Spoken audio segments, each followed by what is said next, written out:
주실 하나님 말씀 보겠습니다. 베드로후서 3장 14절에서 18절까지 보겠습니다. 베드로후서 3장 14절에서 18절입니다. 한 절씩 우리 교독하겠습니다. 그러므로 사랑하는 자들아, 너희가 이것을 바라보나니 주 앞에서 점도 없고 흠도 없이 평강 가운데서 나타나기를 힘쓰라. 또 우리 주의 오래 참으심이 구원이 될 줄로 여기라. 우리가 사랑하는 형제 바울도 그 받은 지혜대로 너희에게 이같이 썼고, 또 그 모든 편지에도 이런 일에 관하여 말하였으되 그 중에 알기 어려운 것이 들어 있으니 무식한 자들과 굳세지 못한 자들이 다른 성경과 같이 그것도 억지로 풀다가 스스로 멸망에 이르느니라. 그러므로 사랑하는 자들아, 너희가 이것을 미리 알았은즉 무법한 자들의 미혹에 이끌려 너희가 굳센 데서 떨어질까 삼가라. 오직 우리 주 곧 구주 예수 그리스도의 은혜와 그를 아는 지식에서 자라가라. 영광이 이제와 영원한 날까지 그에게 있을지어다. 아멘. 이 말씀 듣기 전에 우리 에스더 집사님이 이 통증이 잡히지 않는다고 합니다. 위에서 한번 기도합시다. 주님 감사합니다. 김에스더 집사님을 주님이 붙들어 주시옵소서. 고통 중에 있습니다. 하나님께서 친히 안수하시고 주의 성령으로 함께 하셔서 치유하시고 이 통증 가운데서 속히 나음을 입을 수 있도록 역사하여 주옵소서. 이 시간 주의 성령이 충만하여 그의 아픔들을 치유하시고 영육 간의 평안함으로 함께하여 주옵소서. 주님을 찬송합니다. 예수님의 이름으로 기도합나이다. 아멘.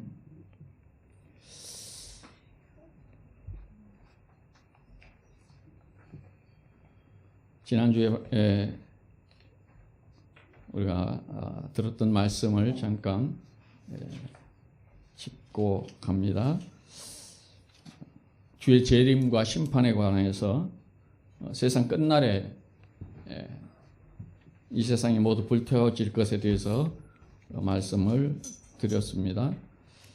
그러므로 믿는 너희들이 이 마지막 때를 사는 너희들이 과연 어떻게 살아야 되겠냐라고 베드로가 우리에게 도전했습니다. 거룩한 행실로 세상과 구별되어 살아야 된다. 그렇게 말했죠. 그 다음에 한 가지 우리가 또 생각해 볼 것이 있었으니 돈을 사랑하지 말라. 돈을 사랑하지 말라. 하나님께서는 결코 우리를 버리지 아니하실 것이다 라고 했습니다. 그러므로 돈을 사랑하지 말고 있는 바를 족한 줄로 알라. 그가 친히 말씀하시기를 내가 결코 너희를 버리지 아니하고 너희를 떠나지 아니하리라 이렇게 말씀하셨다 그랬죠. 하나님이 우리와 함께 하시면 그것으로 족하다라는 것입니다. 돈이 있어서 우리가 평안한 것이 아니라 하나님 우리와 함께 하심 때문에 평안을 얻을 수 있어야 된다. 이게 믿음이고 이게 그리스도인들이라는 것입니다. 이제 오늘 베드로는 마지막 말을 우리에게 남기고 있습니다. 베드로의 편지가 이 베드로후서 이것으로 해서 끝납니다. 그러므로 베드로후서 가운데서도 오늘은 마지막 단락입니다. 베드로 사도의 마지막 말이기도 하는 것이죠. 베드로의 이 마지막 부탁이 무엇인가? 18절에서 말하는 구주 예수 그리스도의 은혜와 그를 아는 지식에서 자라가라 라는 것입니다. 거짓 선생들에게서 벗어나는 것도 믿음의 싸움을 하며 경주하는 것도 말씀을 듣고 또 말씀을 받고 실천하는 것도 모두 이 자라감을 위한 것들입니다. 우리는 믿음을 가진 사람들입니다. 믿음이라는 것은 곧 생명을 의미합니다. 그 생명은 가만 있을 수가 없습니다. 생명은 언제나 자라가게 되어 있습니다. 그래서 베드로의 마지막 부탁이 그거죠. 너희가 구주 예수 그리스도의 은혜와 그를 아는 지식에서 자라가라 라는 부탁입니다. 그 전에 이제 몇 가지를 더 이야기를 합니다. 주 안에서, 주 앞에서 점도 없이 흠도 없이 평강 가운데 나타나기를 힘쓰라 라는 부탁을 하죠. 먼저 너희가 이것을 바라보기 때문이다 이렇게 이야기합니다. 이것을 바라보기 때문이다. 어떤 것을요? 바로 앞에서 말했던 새하늘과 새 땅. 너희가 새하늘과 새 땅을 바라보는 자가 되었으니 그 말입니다. 이제는 주 앞에서 점도 없고 흠도 없이 평강 가운데서 나타나기를 힘쓰라 이렇게 말합니다. 이 땅에만 관심이 있는 자들은 주 앞에 나아갈 때에도 점도 없이 흠도 없이 단장하고 싶은 마음이 전혀 없게 됩니다. 왜냐하면 땅에 관심이 있으니까. 오직 새하늘과 새 땅인 우리의 천국을 소망하는 자들만이 주님 앞에 설 때에 내가 점도 없이 흠도 없이 거룩하게 서기를 열망하고 준비하게 되어 있습니다. 그러므로 이 말씀이 와닿고 감동이 되는 사람은 어떤 사람이겠어요? 이 땅이 아니라 천국의 소망을 두고 살아가는 사람일 것입니다. 우리가 점도 없고 흠도 없게 된다는 것이 무엇인가? 베드로후서의 2장 앞에 우리가 공부했었습니다만 2장 10절에서 14절을 먼저 보겠습니다. 특별히 육체를 따라 더러운 정욕 가운데서 행하며 주관하는 일을 멸시하는 자들에게는 형벌할 줄 아시느니라. 이들은 당돌하고 자긍하며 떨지 않고 영광 있는 자들을 비방하거니와 더 큰 힘 있는 능력을 가진 천사들도 주 앞에서 그들을 거슬러 비방하는 고발을 하지 아니하였느니라. 그러나 이 사람들은 본래 잡혀 죽기 위하여 난 이성 없는 짐승 같아서 그 알지 못하는 것을 비방하고 그들의 멸망 가운데서 멸망을 당하며 불의의 값으로 불의를 당하며 낮에 즐기고 노는 것을 기쁘게 여기는 자들이니 점과 흠이라. 너희와 함께 연회할 때에 그들의 속임수로 즐기고 놀며 음심이 가득한 눈을 가지고 범죄하기를 그치지 아니하고 굳세지 못한 영혼들을 유혹하며 탐욕에 연단된 마음을 가진 자들이니 저주의 자식이니라. 여기서 말하는 자들이 누구냐 하면 점과 흠이 있는 자들이란 말이에요. 오늘 베드로는 그래서 앞에서 점과 흠이 있는 자들이 이런 자들이다 라고 말하고 마지막에 우리에게 뭐라 하면 너희는 점과 흠이 없이 주 앞에 서기를 원한다 그렇게 말하는 거예요. 육체를 따라 사는 자들이라고 그러죠. 점과 흠이 있는 자들, 육체를 따라 사는 자들. 그들을 향해서 이성 없는 짐승 같은 삶을 사는 자들이다 라고 합니다. 속임수와 음심과 유혹과 탐욕에 연단된 마음을 가진 자들이라 라고 합니다. 저주의 자식들이라고 합니다. 육체를 따라 사는 자들은 자기를 위해 사는 자들인 거예요. 자기를 위해. 주를 위해 사는 자들이 그리스도인이고 자기를 위해 사는 자들이 바로 육체를 따라 사는 자들인 것입니다. 이런 자들은 자기에게 손해가 오고 고난이 오고 상황이 자기에게 불리해지면 믿음을 저버리고 하나님을 원망하고 불평불만하게 됩니다. 금방 알 수가 있는 거예요. 육체적 사고 방식을 갖고 살기 때문에 육체적인 반응을 하게 되어 있습니다. 저들과 같이 아니하려는 자들이 바로 점과 흠이 없는 자들입니다. 바로 예수 안에서 믿음으로 살려고 하는 자들이 바로 점과 흠이 없는 자들입니다. 왜 그렇습니까? 십자가의 보혈에 피로 씻고 예수의 옷을 입혔기 때문에 그래요. 그래서 우리는 비록 죄인이지만 입혀주신 예수의 옷 때문에 우리를 의롭다 여겨주시는 거예요. 그래서 오늘 베드로도 너희가 예수의 옷 입고 예수의 핏부림 받아서 점과 흠이 없는 자들이 되기를 원한다는 거예요.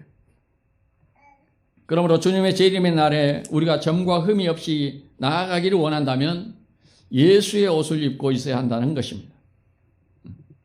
그게 무슨 말이냐면 믿음 안에 머물러 있어라 그 말입니다. 그 예수의 옷 입고 있는 거예요. 믿음 안에 머물러 있어라. 이러한 사람은 어떤 상황이 닥쳐와도 믿음으로 반응하게 되어 있습니다. 우리가 요즘 여호수아서를 통해서 보듯이 흔들리지 않고 강하고 담대하며 두려워하지 않는 그런 믿음으로 나아가게 되어 있다는 것입니다. 그래서 오늘 본문 14절 하반절에서 평강 가운데 나타나기를 힘쓰라라고 합니다. 평강 가운데 나타나기를 힘쓰라. 원어에 가깝게 해석을 하면 평강 가운데 발견되기를 서두르라. 평강 가운데 발견되기를 서두르라. 평강이 누구에게 있습니까? 예수 그리스도에게 있는 것이 평강이에요. 우리가 평강 가운데서 발견되기를 서두르라. 늘 어디에 있으라는 거예요? 예수 안에 있어라. 예수 안에 머무르라. 예수의 옷 입고 있으라. 그 말입니다. 히브리서에서 평강 가운데서 발견되기를 위해 어떻게 하라고 하는지를 보겠습니다. 히브리서 10장 22절에서 25절. 우리가 마음의 뿌림을 받아 악한 양심으로부터 벗어나고 몸은 맑은 물로 씻음을 받았으니 참 마음과 온전한 믿음으로 하나님께 나아가자. 또 약속하신 이는 미쁘시니 우리가 믿는 도리의 소망을 움직이지 말며 굳게 잡고 서로 돌아보아 사랑과 선행을 격려하며 모이기를 피하는 어떤 사람들의 습관과 같이 하지 말고 오직 권하여 그날이 가까움을 볼수록 더욱 그리하자. 우리가 십자가의 구속의 은혜로 죄의 씻음을 받고 구속함을 받았기 때문에 참 마음과 온전한 믿음으로 하나님께 나아가자 이렇게 말합니다. 구원 받았기 때문에 그 말이죠. 믿음에 흔들리지 말라는 겁니다. 23절에서 읽었던 23절에서 뭐라고 합니까? 우리가 믿는 도리의 소망을 움직이지 말라고 해요. 믿는 도리의 소망을 움직이지 말라. 굳게 잡으라고 합니다. 여러분이 믿는 도리의 소망, 이게 뭘까요? 여러분이 믿는 것이 뭡니까? 예수 그리스도를 믿고 하나님을 믿습니다. 그 도리의 소망이 어디가 있어요? 하늘나라죠. 천국이에요. 그러므로 땅의 것에 따라 움직이거나 땅의 것에 따라 흔들리지 말고 우리가 믿는 도리인 소망, 그 천국을 바라보고 흔들리지 말고 믿음 가운데 서 있으라는 거예요. 아까도 말했듯이 자기 자신만을 생각하며 사는 사람들은 땅의 것에 따라 믿음도 흔들리는 사람들입니다. 그러나 믿음 안에서 평강을 누리는 사람들은 자기 자신에서 다른 사람에게로 눈을 돌리게 되어 있습니다. 그것이 바로 복음의 권면이죠. 24절에 읽었던 24절에서 뭐래요? 서로 돌아보아 사랑과 선행을 격려하라 라고 하죠. 또 뭐라 합니까? 모이기를 피하는 어떤 사람들의 습관과 같이 하지 말라라고 합니다. 오직 권하여 주님 오실 날이 가까울수록 더욱 뭐하라? 모이기를 힘쓰라.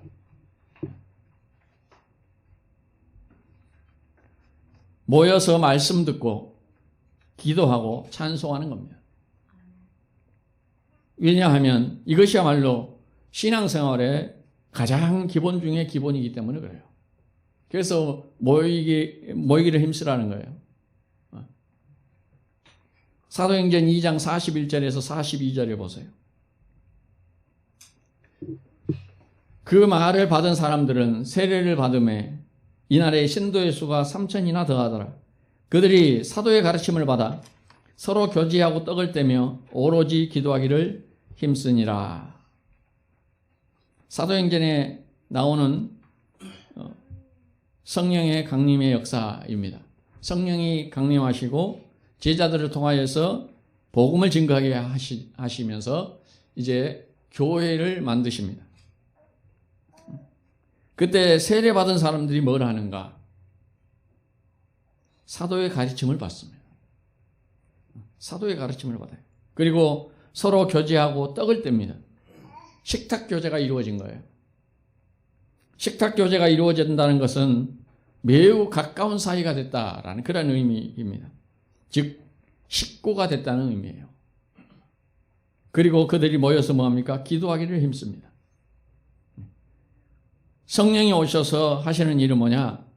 식구 만드는 거예요. 가족 만드는 거예요. 그것이 뭐예요? 교회. 그것이 교회. 고린도전서 5장 4절. 고린도전서 5장 4절입니다. 주 예수의 이름으로 너희가 내 영과 함께 모여서 우리 주 예수의 능력으로. 교회란 바로 주 예수의 이름과 성령과 함께 모여서 주 예수의 능력으로 행하는 것, 그것이 교회입니다. 사람의 생각과 사람의 능력이 끼어들 곳이 없는 곳, 그것이 교회여야 합니다. 오직 예수, 오직 성령, 오직 성부 하나님의 나라, 그곳이 교회입니다. 그 삼위일체 하나님께서 운영하시는 곳, 그곳이 교회입니다. 그러므로 우리는 그분의 나라로 모이는 것이죠. 아까도 말했듯이 왜 모입니까? 말씀 듣고 기도하고 찬송하기 위하여 모이는 겁니다. 그것이 곧 뭐예요? 예배이죠. 우리는 교회 처음 시작할 때부터 예배를 가르칠 때 여러분 삶에서 예배하셔야 됩니다. 그래서 삶이 예배가 돼야 됩니다. 계속 가르쳤죠. 그런다 그래서 모여서 예배하는 것을 등한시해서는 안 됩니다. 삶의 예배 자리에 있다가 우리가 모여서 말씀을 들어야죠. 듣고 예수 그리스도에 대해서 하나님에 대해서 알아야, 그 사랑에 대해서 알아야, 그 깊이를 알아야 더 아름답고 더 간절하고 더 풍성한 삶의 예배를 드릴 수 있게 되는 겁니다. 그래서 모이기를 힘쓰라. 오직 했으면 성경에 모이기를 피하는 사람들의 습관과 같이 하지 말라라고 해놨을 거예요. 사람들이 습관처럼 안 모이려고 한다는 거죠. 왜냐하면 안 모이면 편하거든요. 시간 맞춰서 또 예배 가야 돼. 오늘 일요일인데 좀 쉬면 좋겠는데 또 예배 가야 돼. 그래서 성경에 써놨어요.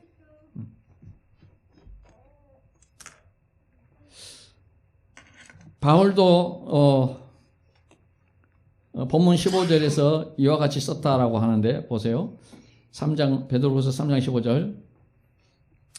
또 우리 주의 오래 참으심이 구원이 될 줄로 여기라. 우리가 사랑하는 형제 바울도 그 받은 지혜대로 너희에게 이같이 썼다. 지금 이거 베드로의 편지잖아요. 베드로가 지금 누구를 거론하냐면 바울에 대해서 이야기를 하고 있죠. 우리 주의 오래 참으심은 곧 구원 때문이다라는 말을 합니다. 우리가 앞에서 배웠던 내용이죠. 주님의 오래 참으심은 우리의 구원 때문이다. 택함받은 주의 자녀들이 모두 구원받기까지 오래 참으신다라는 것이죠. 베드로가 여기서 바울에 대해서 언급을 합니다. 그를 언급할 때 베드로가 뭐라고 하냐면 사랑하는 형제라고 해요. 바울을 언급할 때 사랑하는 형제. 복음 안에서는 모두가 한 형제이기 때문에 그렇습니다. 베드로는 우리가 잘 알다시피 사도들 가운데 수장이죠. 그리고 바울은 가장 늦게 부름받은 자입니다. 그런데 그런 바울이 베드로를 책망한 적이 있었습니다. 외식적인 행동을 한 베드로를 바울이 대놓고 책망을 한 적이 있습니다. 우리 같으면 건방지다고 하고 또 남을 것입니다. 그리고 제일 늦게 사도된 저는 바울이 감히 겁도 없이 수장인 베드로를 비난을 공개적으로 했을 때 참 베드로가 마음이 언짢고 삐져가지고 우리 같으면 말도 안 했을 것 같아요. 근데 베드로가 뭐라고 한다고요? 그 자기를 지적했던 그 바울에 대해서 사랑하는 형제 이렇게 해요. 사랑하는 형제. 이것이 복음 안에서의 한 몸입니다. 이것이 복음 안에서의 한 몸입니다. 복음 안에서는 어떠한 권면도 책망도 상처로 받지 않아야 합니다. 서로 사랑하고 용서하고 인내하고 이해하고 공률히 여기는 겁니다. 이것이 바로 천국 공동체인 교회입니다. 베드로가 말한 바울의 이야기, 곧 마지막 날과 구원에 관한 이야기를 바울도 했다라는 거예요. 자, 바울이 어떻게 마지막 날에 대해서 이야기를 했는지를 좀 보면 데살로니가전서 5장 1절에서 6절 한번 보겠습니다.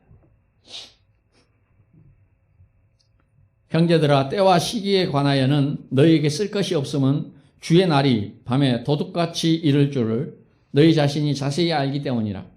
그들이 평안하다 안전하다 할 그때에 임신한 여자에게 해산의 고통이 이름과 같이 멸망이 갑자기 그들에게 이르리니 결코 피하지 못하리라. 형제들아, 너희는 어둠에 있지 아니하며 그날이 도둑같이 너희에게 임하지 못하리니 너희는 다 빛의 아들이요 낮의 아들이라. 우리가 밤이나 어둠에 속하지 아니하나니 그러므로 우리는 다른 이들과 같이 자지 말고 오직 깨어 정신을 차릴지라. 주님의 오실 날을 우리가 알 수 없다라고 이야기합니다. 그것은 주님께서도 가르치신 내용이죠. 그날을 말씀하시기를 도둑같이 임할 것이다 라고 하셨습니다. 우리가 평안하다 안전하다 할 그때에 갑자기 임한다라고 합니다. 우리는 어둠에 있지 않고 낮에 있으며 빛의 아들들이라고 합니다. 그렇기 때문에 뭐라 하냐면 오직 깨어 있어 정신을 차리라. 깨어 있어 정신을 차리라. 우리가 지금 뭘 붙들고 뭘 해야 할지를 좀 알라는 거죠. 어둠에 속한 자들과 같이 어둠에 있지 말고 거기서 나오라라는 말입니다. 우린 빛의 아들들이기 때문에 우리에게는 성경을 통해 모든 것을 알려주십니다. 지금 때가 어떤지 알려주시고 주님의 날이 가까워 간다는 것도 알려주시고 말씀을 통하여 네가 어떻게 하고 있어야 될지도 알려주시고 네 상황이 지금 어떤 상황이 있는지도 알려주신다는 거예요. 그렇게 해서 우리로 하여금 깨우치고 돌아와서 정신을 차리고 준비하도록 말씀이 늘 가르쳐 주신다는 거예요. 그러므로 우리는 어둠의 자식이 아니라 빛의 자식. 그렇기 때문에 우리에게는 늘 성령이 조명하시고 밝히 알려주셔서 그 어둠의 자리를 차고 나올 수 있도록 해주신다라는 겁니다. 그러므로 우리는 늘 성령의 그 음성에 귀 기울여야 되고 가르쳐 주시는 그 말씀 앞에 우리는 늘 부딪히고 돌이켜야 돼요. 그게 빛의 아들들이에요. 그게 깨어있는 자들이에요. 데살로니가전서 5장 계속해서 7절에서 10절을 보겠습니다. 자는 자들은 밤에 자고 취하는 자들은 밤에 취하되 우리는 낮에 속하였으니 정신을 차리고 믿음과 사랑의 호심경을 붙이고 구원의 소망의 투구를 쓰자.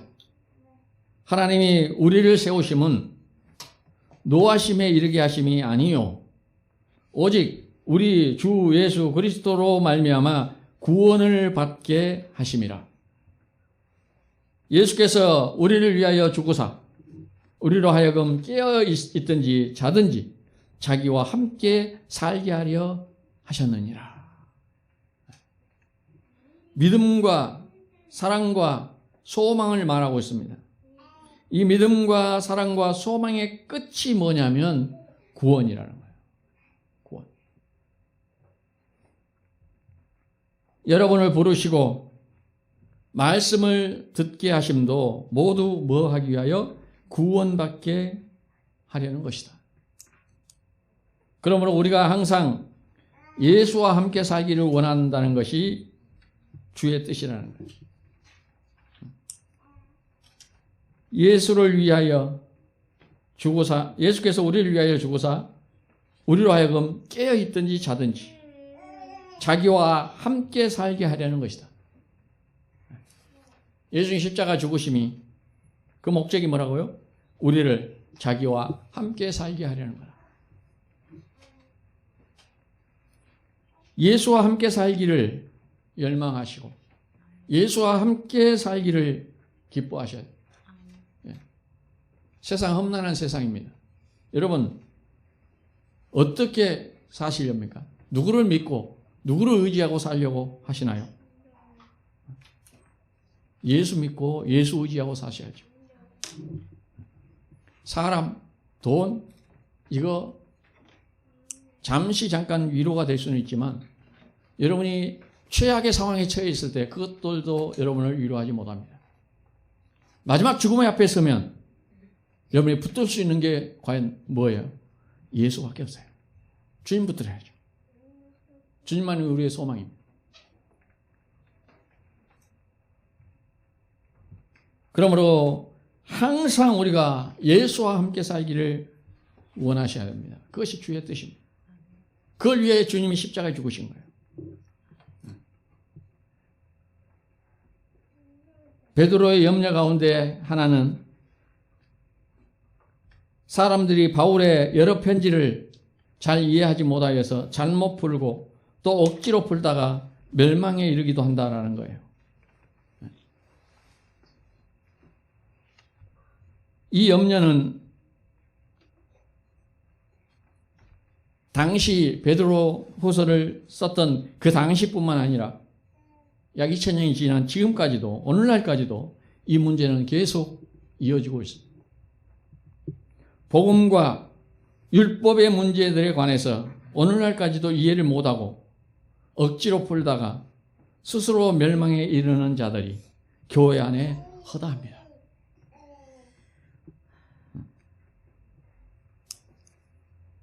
이것은 단순히 베드로의 염려로 끝날 문제가 아니기 때문에 매우 중요한 문제이기 때문에 베드로가 편지까지 써놓은 거예요. 성경을 잘못 풀다가 멸망에 빠질 수 있다. 바울의 편지뿐만 아니라 다른 성경도라고 이야기를 합니다. 그 다른 성경이 베드로가 말한 다른 성경이 뭐냐면 구약 성경이에요. 그러니까 구약 성경도 잘못 풀다가 멸망에 이르는 자들이 있을 거라는 거예요. 그 염려가 오늘도 그대로 이루어지고 있잖아요. 오늘날 우리 교회들이 목회자들이 구약 성경을 얼마나 잘못 풀어먹습니까?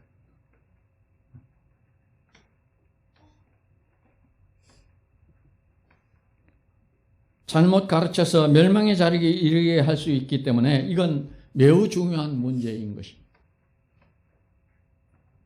무식한 자들과 굳세지 못한 자들이 나타날 거라고 합니다. 복음에 대해서 무식한 자들이 얼마나 많습니까?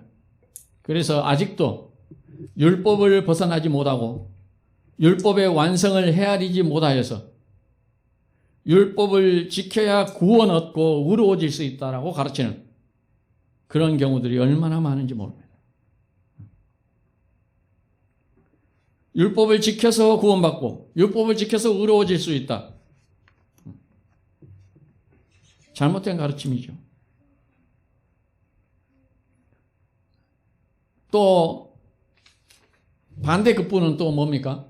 우리에게는 율법이 필요 없다. 그래서 율법 폐기론이 또 등장을 하죠. 다 성경을 오해하고 잘못 풀어서 그런 거죠. 우리의 구원과 의롭다 함에 있어서는, 우리의 구원됨과 우리를 의롭다 함에 있어서는 오직 은혜로만 가능합니다. 오직 은혜로만 가능해요. 그리고 행위는 의롭다 함을 받은 자들에게 나타나야 될 열매입니다. 여러분이 의롭다 함을 받았고 여러분이 구원받은 하나님의 자녀들이기 때문에 당연히 여러분에게서 나타나야 될 행위가 바로 열매로 나타나야 됩니다. 이것을 잘못 가르치면 행위의 구원이라든지 또는 행위는 필요 없다라고 하는 그런 어리석음에 빠질 수 있습니다. 그것을 지금 베드로가 염려하는 거죠. 성경을 잘못 풀다가 멸망에 이를 수 있다.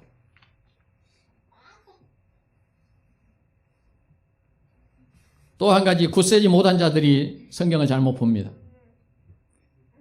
무식한 자들이 성경을 잘못 풀기도 하지만 굳세지 못한 자들이 성경을 잘못 보는데 이들은 믿음의 뿌리를 내리지 못한 자들이에요. 믿음의 뿌리가 깊지 못해요. 기초가 없는 자들이 성경을 어떻게 하냐면 스스로 잘못 풀다가 위험에 처해집니다. 성경을 잘못 풀다가 뭐가 됩니까? 이단이 되죠. 그러니까 베드로의 염려는 1세기 당시의 염려가 아니라 지금까지 이어지고 있는 거죠. 성경을 잘못 풀다가 이단이 되기도 하고 자유주의가 되고, 그 다음에 오늘날 우리가 걱정해야 될 것이 또 성경을 잘못 풀어서 민중신학을 외치고 있습니다. 여성해방, 인권운동, 성평등, 이런 전부 다 민중신학들이에요. 그래서 인권운동에다가 기독교를 갖다 붙이고 구제선교라고 하면서 거기다 기독교를 갖다 붙이고 정치에다가도 기독교를 갖다 붙입니다.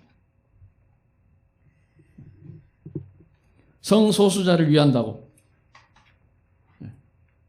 무지개 목도리를 딱 하고, 무지개 그 색깔을 그것이 성소수자들 표식이잖아요. 거기서 빨주 노초 파남보에서 한 색깔을 뺀다 그래요. 그 무지개 색깔 키장 걸고 성소수자들 위한다고 그들을 위해서 예배하고,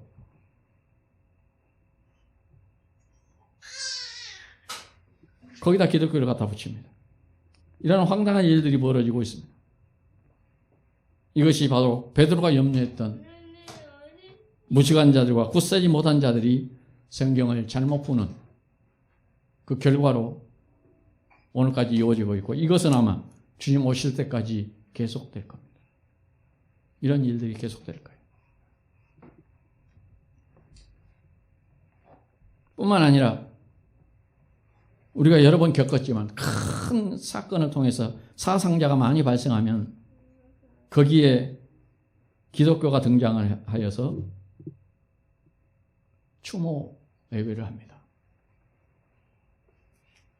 그들을 위로한다고 예배하고 온갖 사람의 생각으로 사람들 위해 기독교를 갖다 사용하고 있습니다. 뭐 그렇게 해야 기독교가 사회에 뭔가 어필을 하고 보여줄 수 있다고 생각하는지 모르겠어요. 그런데 아닙니다. 한마디로 귀신의 잔치에 기독교가 이용당하고 있는 거예요. 속지 마셔야 합니다.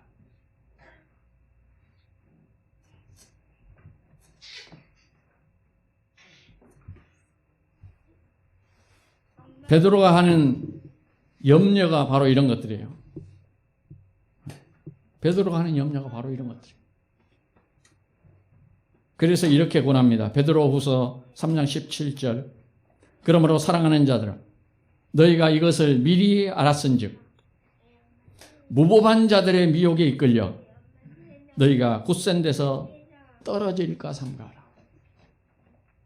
굳센 데서 떨어질까 삼가하라.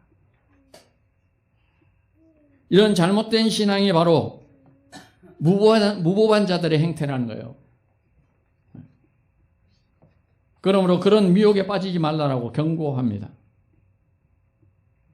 그들은 굳센 믿음에서 떨어지게 하려는 그러한 마귀의 하수인들이기 때문에 그렇습니다. 그러므로 이것은 영적 전쟁입니다. 영적 전쟁이에요. 이것을 우리가 놓쳐서는 안 됩니다. 기독교인들은 성경적 눈을 가져야 됩니다. 성경적 시각을 갖고 있어야 돼요. 그래서 모든 역사와 모든 사건과 모든 일을, 나에게 닥치는 모든 일뿐만 아니라 사회에 일어나는 모든 일들, 전 세계에 일어나고 있는 모든 일들을 기독교의 눈으로 봐야 돼요. 성경적 시각으로 봐야 됩니다.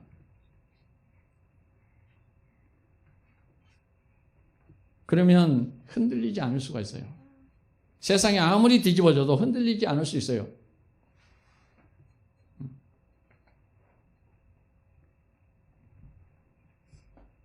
그러므로 바울의 마지막 유언과 같은 대안은 무엇인지 보겠습니다. 베드로의 마지막 유언과 같은 대안이 베드로후서 3장 18절입니다. 오직 우리 주 곧 구주 예수 그리스도의 은혜와 그를 아는 지식에서 자라가라. 영광이 이제와 영원한 날까지 그에게 있을지어다. 이렇게 말합니다. 여기 보면 오직이라고 합니다. 오직. 이게 이 베드로의 마지막 유언의 대안입니다. 오직. 여기서 베드로의 간절함이 느껴져야 합니다. 오직이란 말. 제발 다른 거 하지 말고 그 말. 오직 우리 주 곧 구주 예수 그리스도의 은혜와 그를 아는 지식에서 자라가라. 다른 것 많이 배워서 이상한 대로 흘러가지 말고, 다른 것 많이 배워서 이상한 대로 흘러가지 말고 오직 예수 그리스도의 은혜를 배우라는 거예요. 이게 그리스도인들이 해야 할 일입니다. 우리는 뭘 배워야 돼요? 그리스도의 은혜를 배워야 돼요. 그리스도의 은혜를. 그 예수께서 우리의 구주가 되셨다는 사실, 우리의 구주가 되셨다는 사실에 대해서 우리가 뼈저리게 그리고 철저하게 느끼고 알아야 합니다. 그 십자가의 피 흘리심이 우리를 구원하셨음을 알라는 거예요. 그래서 구주가 되셨다라고 하는 겁니다. 구주가 바로 구속자가 되셨다는 말이에요. 우리의 죄값을 갚으셨고 우리를 사셨다는 그런 이야기입니다. 그래서 우리의 주인이 되시는 분이시라는 거예요. 그래서 우리의 주라고 하는 거예요. 우리의 주인. 최고의 통치자 이란 뜻입니다. 우리의 최고의 통치자예요. 우리가 고백하는 예수 그리스도가. 그래서 우리가 주 예수라고 이야기하는 거예요. 주 예수. 나의 최고의 통치자. 나의 주인. 여러분 주 예수 그리스도를 부르시면서 주님하고 할 때 여러분의 주인으로 여러분이 고백하십니까? 여러분의 최고의 통치자로 주님을 고백하신가요? 주 예수 그리스도.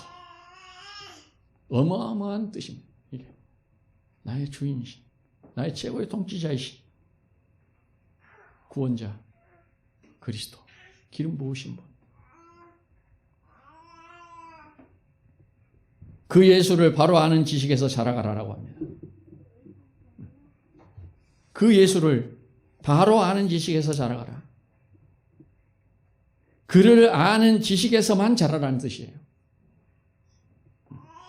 그를 아는 지식에서만 자라가라.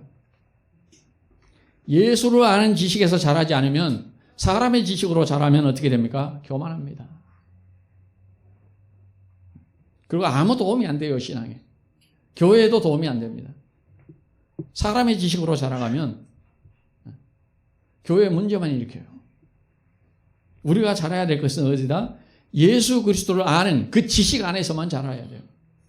예수를 아는 지식으로 우리가 자라야지. 세상의 지식으로 자라지 마요. 그래서 우리가 예수를 많이 아는 것으로 자랑해야 돼요. 여러분 입만 열면 자랑하잖아요. 우리 자랑을 너무 좋아해요. 자랑 안 하면 입이 근지러워 살 수가 없어. 나도 엄청 참고 있거든. 오늘 아침에도 동영상 손주 동영상 보내왔더라고. 우리가 자랑해야 될 것은 예수를 많이 아는 거에 자랑해야 된다. 우리는 다른 세상 지식 많이 아는 것을 자랑하고 삽니다. 그러나 주를 많이 알고 그 주를 많이 아는 것을 자랑해야 돼. 주를 많이 알아간다라는 것은 머리로만 아는 것이 아닙니다. 가슴으로 알고 삶으로 알아가야 되는 거예요. 이 주를 아는 거예요. 삶에까지 가야 되는 것이다. 그 말입니다. 주를 아는 알만에는 우리의 영적 성장이 일어나야 된다는 말이 들어있습니다. 그래서 그를 아는 지식에서 자라가라라고. 자라가.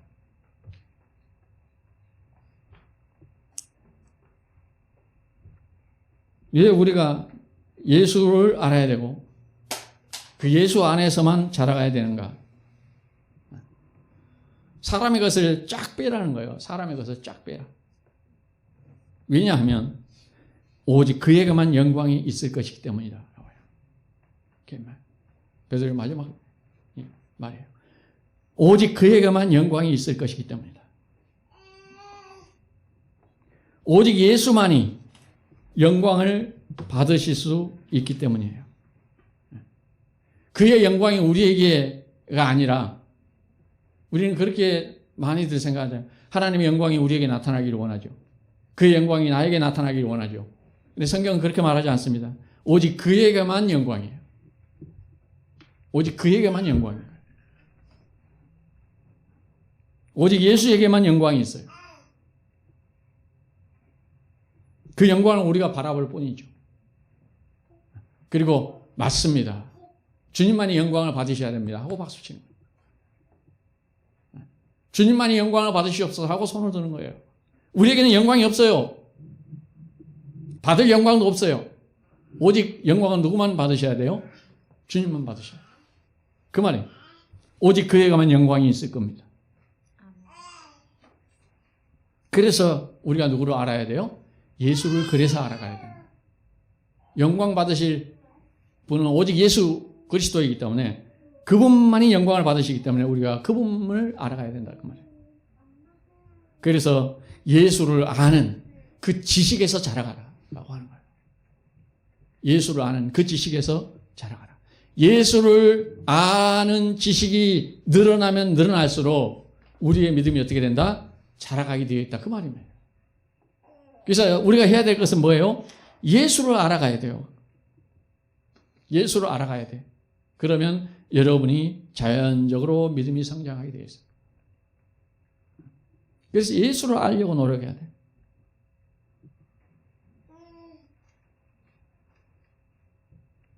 뭔가 내가 해서 열심히 해서 충성해서 봉사해서 내 믿음이 자랐다는 소리를 듣고 싶어 그런 유혹에서 여러분이 빨리 벗어나시고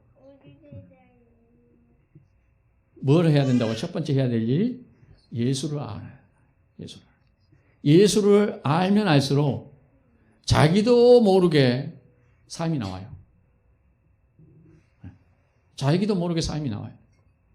그래서 예수를 알므로 말미암아 배어져 나오는 삶, 이게 진짜죠. 그게 진짜예요. 어거지로 그냥 열심히 충성해서 사람들에게 보이고 사람들이 칭찬받고 싶어하고 이렇게 해서 열심히 하고 충성하고 또 알아주라고 전화하고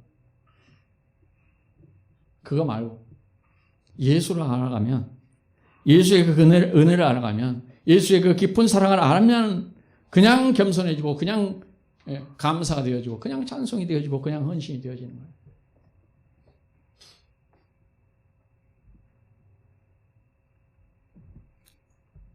그래서 베드로의 그 마지막 그 인사를 원어로 보면 이렇게 마무리를 하고 있습니다. 저에게 있을지어다 그 영광이. 누구에게 있을지어다? 예수 그리스도에게. 저에게 있을지어다 그 영광이. 이 영광이라는 단어에 경배와 찬양이 들어있어요. 누구만이? 그에게만 경배와 찬양을 돌릴 수 있다는 거죠. 그것이 경배와 찬양이 누구에게만? 그에게만 있을지어다. 이제와 영원한 날까지. 아멘. 라고 써놨습니다. 우리가 예수를 알고 그에게만 영광을 돌리는 그런 믿음의 사람들이 다 될 수 있기를 바랍니다. 기도하겠습니다. 주님 감사합니다. 예수 그리스도의 은혜를 알고 그를 아는 지식에서 자라가라라고 말씀합니다. 이 말씀 우리가 붙들고 정말 사람의 모든 것은 다 빼고 오직 예수로만, 오직 예수의 은혜로만, 오직 예수를 아는 지식에서만 우리가 자라갈 수 있기를 소망합니다. 우리 모든 그루터기 식구들에게 하나님께서 이러한 은혜를 충만하게 내려 주시옵소서.